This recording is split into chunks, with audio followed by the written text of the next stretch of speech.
அத்தியாயம் 1173. புத்த சொர்க்கத்தின் பாலைவனத்தில் சடையன் நாவி அக்கிலனை துரத்த ஆரம்பித்ததும் அவன் தனக்கு பழக்கமான அகவனிடம் உதவி கோரினான். ஆனால் அவனோ பிரச்சனையின் வீரியத்தை புரிந்து கொண்டு அக்கிலனை தவிர்க்கவே நினைத்தான். அப்படி இருந்தும் இருவரும் ஒரே நேர்கோட்டில்தான் தப்பித்து ஓட வேண்டியிருந்தது. அதில் எரிச்சலான அகவன், உனக்கும் எங்களுக்கு ஏதாவது தொடர்பு இருக்கா? எதுக்கு எங்களோட வாழ்க்கையில விளையாடுற? பேய் கல்லறையில கூட உனக்கு தானே அதிகப்படியான ஆற்றல் கிடைச்சது. அங்கேயும் எங்களை வாழ விடல, இங்கேயும் தப்பே பண்ணாம எங்களை மாட்டி விட நினைக்கிறேன். உனக்கு என்னதான் பிரச்சனை என்று அக்கிலனை எரிச்சலாக பார்த்து கேட்டான்.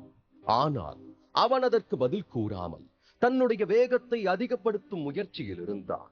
சற்று நேரத்திற்கு முன் அவன் அகவனை நெருங்கியதற்கான காரணம், யாராவது இந்த பாலைவனத்தில் சடைய நாவி பற்றி தெரிந்திருந்தால் அதன் மூலமாக அவரை அடக்கலாம், இல்லை என்ன பிரச்சனை என்று பேசி பார்க்கலாம் என்ற நல்ல எண்ணத்தில் தான் அவர்களை தொடர்பு கொண்டான். ஆனால் அனைத்தும் வீணாகி போனதில் இப்பொழுது அவனுக்கு இங்கிருந்து தப்பிக்க வேண்டும் என்று தோன்றிவிட்டது.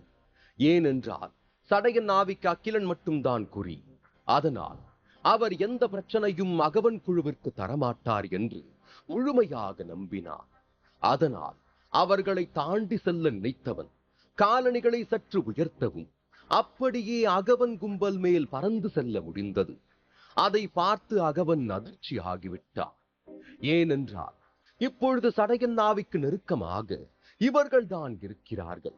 உடனே அக்கிலனை தாண்டி சென்றால் மட்டும்தான் அவருடைய பார்வை அவன் மேல் திரும்பும் என்பதால் தன்னுடைய ஆட்களுக்கு அக்கிலனை பிடியுங்கள் என்று உடனே ஆணை பிறப்பித்தார். அதே சமயம் அவனும் தன்னுடைய கத்தியை எடுத்து அக்கிலனை வெட்ட முயற்சி செய்தார். அந்த கத்தியிலிருந்து வெளிப்பட்ட கருப்பு புகையானது அக்கிலனை நோக்கி பாய்ந்தது. அதை தடுப்பதற்கு பிரத்யேகமாக எதையும் முயற்சி செய்யாமல் அவன் பாட்டிற்கு ஓடிக்கொண்டே இருந்தான். அகவன் என்பவன் பேய் இனத்தை சேர்ந்தவன். அதனால் அவனுடைய ஆட்கள் பார்ப்பதற்கு சாதாரணமாக இருந்தாலும் இது போன்ற சண்டை வரும் சமயத்தில் அப்படியே பேய் உருவத்தை தத்தெடுத்துக் கொள்வார்கள். சாதாரணமாக அவர்களுடைய இனத்திற்கு அசுர சூத்ரா என்ற முக்கியமான பயிற்சியை கொடுத்திருக்க வேண்டும். ஆனால் அகவன் அதுபோல் எதுவும் அவர்களுக்கு சொல்லிக் கொடுக்காத காரணத்தால் அவர்களால் அக்கிலனை நெருங்கக்கூட முடியவில்லை. அவர்களிடமிருந்த சாதாரண உயிரணு கலையை வைத்து அவனை தடுக்க முடியுமா என்று பார்த்தார்கள். அதுவும் பிரயோஜனம் இல்லாமல் போய்விட்டது.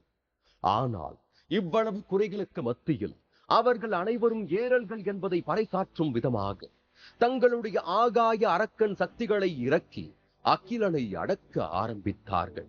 அவனும் அந்த தாக்குதலை ஏற்றுக்கொண்டு தன்னுடைய மொத்த உடலையும் அப்படியே நீர் உதர்ப்பை போல் மாற்றிவிட்டான். அதனால் அவனுடைய மொத்த எடையும் அப்படியே லேசானது போல் உணர்ந்தவன் காற்றில் மிதக்க ஆரம்பித்தான். அதன் பிறகு ஏற்பட்ட தாக்குதல்கள் எதுவும் அக்கிலனை பாதிக்கவில்லை. ஒவ்வொரு முறையும் அவன் முன்னேறிக்கொண்டே போகிறான் என்பதை தாங்கிக் கொள்ள முடியாத அகவன் தன்னுடைய குழுவிற்கு இன்னொரு கட்டளையை பிறப்பித்தான். இது அனைத்தும் காதில் வாங்கிக் கொண்ட அக்கிலனுக்கு அவனை நல்லவன் என்று நம்பி உதவி கேட்டது எவ்வளவு பெரிய தவறு என்று புரிந்தது. ஒரு நரியை போல அவன் தீயவனாக செயல்படுவான் என்று அக்கிலன் நினைத்து கூட பார்க்கவில்லை. இங்கே அகவனின் உத்தரவுப்படி அக்கிலனை தாக்கிக் கொண்டே அவனுடைய ஆட்கள் சடையன் நாவி கைகளில் சிக்காமல் முன்னே ஓடினார்கள். ஒரு கட்டத்திற்கு பிறகு அக்கிலன் தனக்கு பின்னால் சடையன் நாவி வரவில்லை என்று எண்ணிக்கொண்டு திரும்பி பார்த்தான். ஆனால் அவனை அதிர்ச்சிக்கு உள்ளாக்குவது போல் அவர் அப்படியே தன்னை வேறு விதமாக மாற்றிக் கொண்டிருந்தார். முதலில் அவருடைய தங்கத்தால் ஜொலித்த உடல் அப்படியே பொன்னிறமாக மாறி சூரியனுக்கு இணையாக சுட்டெரிக்க ஆரம்பித்தது. அதைத் தொடர்ந்து ஒவ்வொரு திசையிலும் 3 மீட்டர் அளவுக்கு தன்னுடைய உடலை பெரிதாக்கிக் கொண்டார். அதனால் அவரது தலையும் கவசமும் கூடுதலாக வளர்ந்தது. மேலும் அவருடைய உடலில் 6 கைகள் 6 கால்கள் என்று உருவாகிக் கொண்டே போனது. வித்தியாசமான புத்தர் சிலை போல காட்சி அளித்தார்.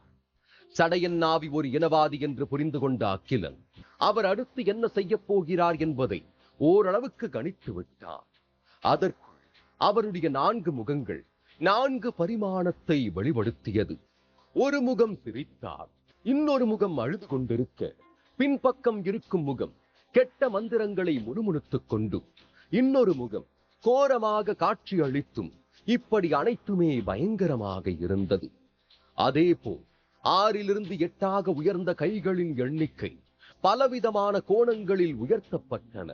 அகிலன் சில நிமிடங்கள் அவருடைய மாற்றத்தை உள்வாங்கிக் கொண்டு மறுபடியும் ஓட ஆரம்பித்தவனுக்கு அப்பொழுதுதான் ஒரு ஆவி மந்திரம் விசித்திரமாக தன் உடலை சுற்றி வருவது புரிந்தது. அதைத் தொடர்ந்து சில அலறல்களும் வெளிச்சத்தங்களும் கேட்டன.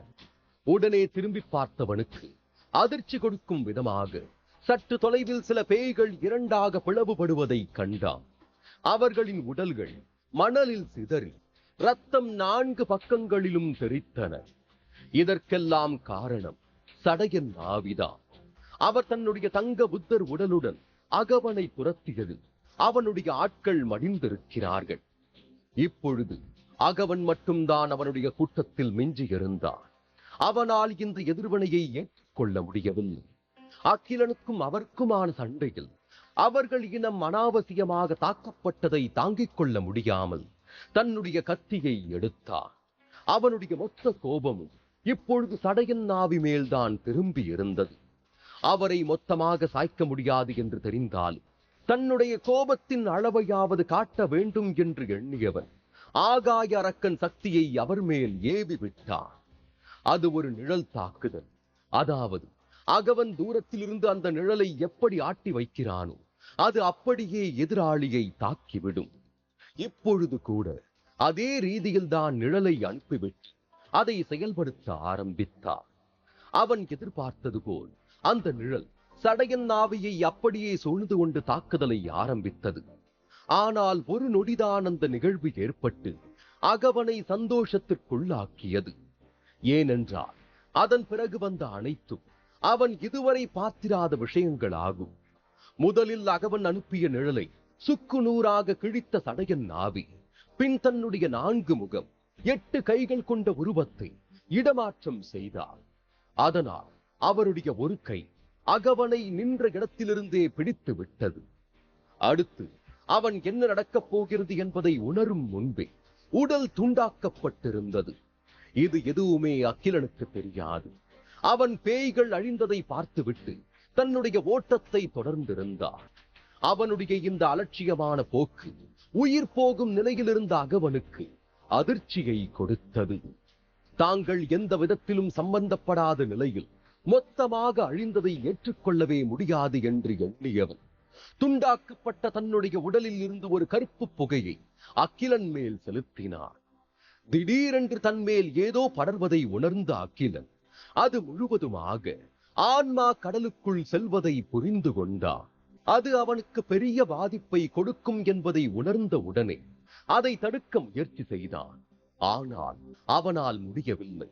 சாதாரண உயிரணு பிரபஞ்ச உயிரினங்களுக்கு ஆவிக்கடல் இருந்தது. அதே போல்தான் அகிலனின் ஆவிக்கடல் என்பது அவனுடைய ஆன்மா கடல் ஆகும். இது சரணாலயங்களிலிருந்து வந்த உயிரினங்களுக்கு தனித்தன்மை வாய்ந்தது. இங்கு அகிலனின் உடலுக்குள் கருப்பு புகை சென்றதும் அங்கே இருந்த விதியின் கோபுரம் பிரகாசித்தது. அதற்குள்ளும் கரும்புகையை உறிஞ்சும் மாபெரும் புனல் இருப்பதை போல் உணர்ந்தார். அதே சமயம் உள்ளே, இது என்ன இடம், என்ன தயவு செஞ்சு வெளியே விடுங்க என்று விதியின் கோபுரம் மேல் தளத்திலிருந்து கரும்புகை கத்த ஆரம்பித்தது. அந்த குரல் அகவனுக்கு சொந்தமானது என்பது குறிப்பிடத்தக்கது.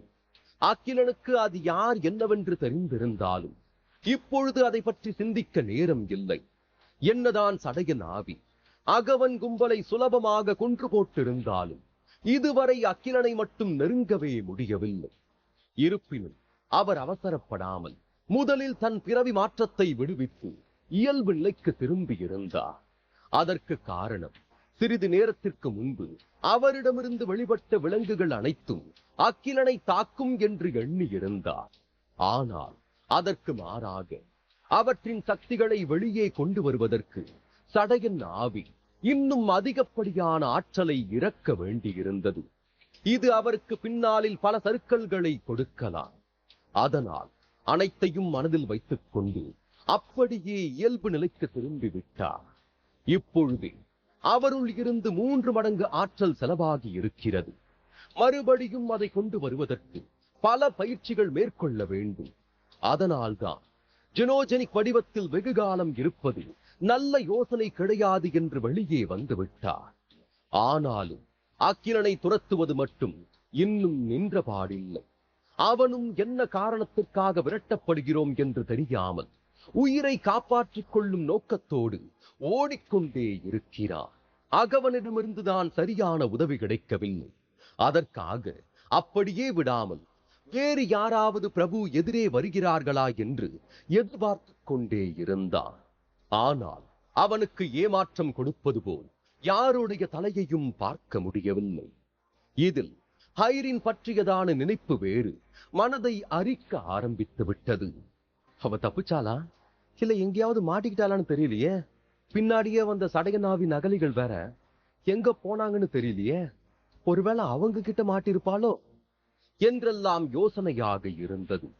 அடுத்த சில நாட்கள் அக்கிலன் ஓடிக்கொண்டே இருந்தான். அவனது சக்தியின் பெரும்பகுதி முயல் காலணிகளுக்கு செலவிட்ட காரணத்தால் சோர்வாக உணர ஆரம்பித்தார். அதே சமயம் அவன் மனதில் ஒரு கேள்வியும் எழுந்தது.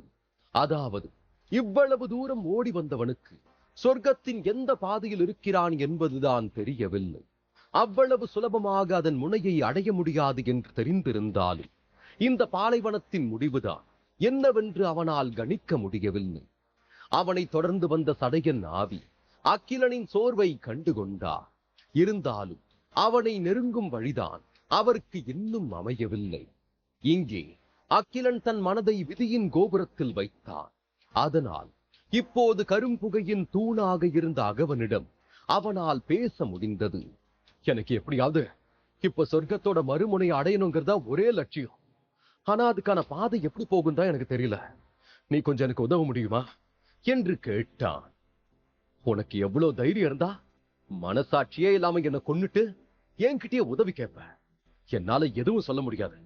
எங்களுக்கு ஏற்பட்ட மாதிரி நீயும் செத்து நேரா நரகத்துக்கு போ என்று ஆத்திரமாக உள்ளிருந்து சாபம் கொடுத்தான். உடனே அக்கிலன் சிரித்தபடி, நான் உயிரோட இருந்தாதானே உனக்கும் வாழ்க்கை. எப்போ எனக்கு உதவி செய்ய முடியாதுன்னு சொல்லிட்டியோ அப்ப நீயும் இனிமே இருக்கக்கூடாது என்று விதியின் கோபுரத்தை மொத்தமாக தன் கையில் எடுத்துக் கொண்டான். அதாவது அதை தன் கட்டுப்பாட்டில் கொண்டு வந்து முதலில் ஜொலிக்க செய்தவன் பின்பு கரும்புகையின் மீது ஒரு பிரகாசமான ஒளியை செலுத்தினான். அதனால் ஒரு எரியும் எக்கை தீண்டிய தண்ணீரை போல அந்த புகை மாறியது. அந்த தாக்கத்தை தாங்கிக் கொள்ள முடியாமல் உள்ளிருந்த அகவன் அலற ஆரம்பித்தான். என்ன கொண்டாத, நீ கேட்டத நான் சொல்றேன் என்று ஒரு வழியாக இறங்கி வந்தான். அதனால் அக்கிலனும் சற்று நிதானித்தவன், என்கிட்ட இருந்து தப்பிக்கணும்னு ஏதாவது போய் சொன்ன அப்புறம் மொத்தமா உன்னை அழிச்சிடுவேன். எனக்கு உண்மை மட்டும்தான் வேணும். சரியான பாதையை நீ சொன்னா உன்னையும் கண்டிப்பா நான் வாழ வைப்பேன் என்று கூறினான். உடனே அகவன், இந்த சொர்க்கம் ஒரு இன வழி இடம் கிடையாது. இது ஒரு தெய்வீக பொக்கிஷம். புத்தருடைய தெய்வீக உயரடுக்குகள்ல இருந்து வந்திருக்கு. அப்படி இருந்தும் அவங்களால கூட இங்க நடக்கிற எந்த விஷயத்தையும் கட்டுப்படுத்த முடியல. அப்படி இருந்தும் வருஷா வருஷம் அவங்க இந்த இடத்தை திறந்து விட காரணம் முன் காலங்கள்ல பெரியவங்க போட்ட கட்டளைகளுக்கு மதிப்பு கொடுத்துதான். இப்ப நீ கேட்ட கேள்விக்கு பதில் சொல்றேன். அந்த பாதை எங்க இருக்குன்னு அவ்வளவு சுலபமா என்னால மட்டும் இல்ல யாராலையும் கண்டுபிடிக்க முடியாது. அது அவங்களுக்கு ஏற்பட்டிருக்கிற விதி மட்டும்தான் நிர்ணயிக்க முடியும். அதனால கவனமா ஜாக்கிரதையா முன்னாடி நடந்துப்போ என்று கூறினான். உடனே அக்கிலன், அப்ப எப்படி வருஷா வருஷம் 10 பேர் மட்டும் அந்த பாதையை சுலபமா கடக்குறாங்க என்று கேட்கவும் அகவன் பதில் கூறாமல் அமைதியாக இருந்தான். மறுபடியும் சொல்றேன், என்கிட்ட இருந்து எதையும் மறைக்காத, அது உன்னோட உயிருக்கு தான் ஆபத்து என்று மிரட்டினான். உடனே அவன் ஒரு பெருமூச்சு விட்டபடி, இந்த விஷயத்தை தயவு செஞ்சு யார்கிட்டையும் சொல்லிடாத. உன்ன மாதிரி தான் எனக்கும் சந்தேகம் வந்துச்சு. அதனால அந்த 10 பேரை தேடி கண்டுபிடிச்சு விசாரிச்சு பார்த்தேன். அப்பதான் அவங்க எல்லாருமே புத்த இனத்திற்கு நெருக்கமானவங்கன்னு தெரிய வந்துச்சு.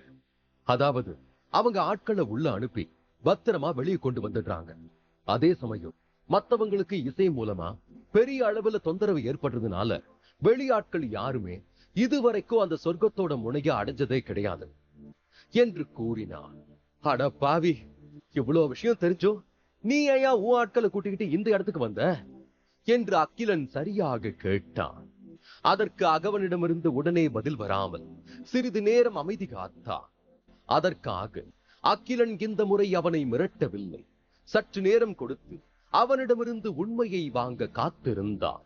அவன் எதிர்பார்த்தது போல் அகவன் மறுபடியும் பேசியது அக்கிலனுக்கு அவன் கூறிய விஷயங்கள் அனைத்தும் உண்மையா என்ற சந்தேகத்தை எழுப்பியது.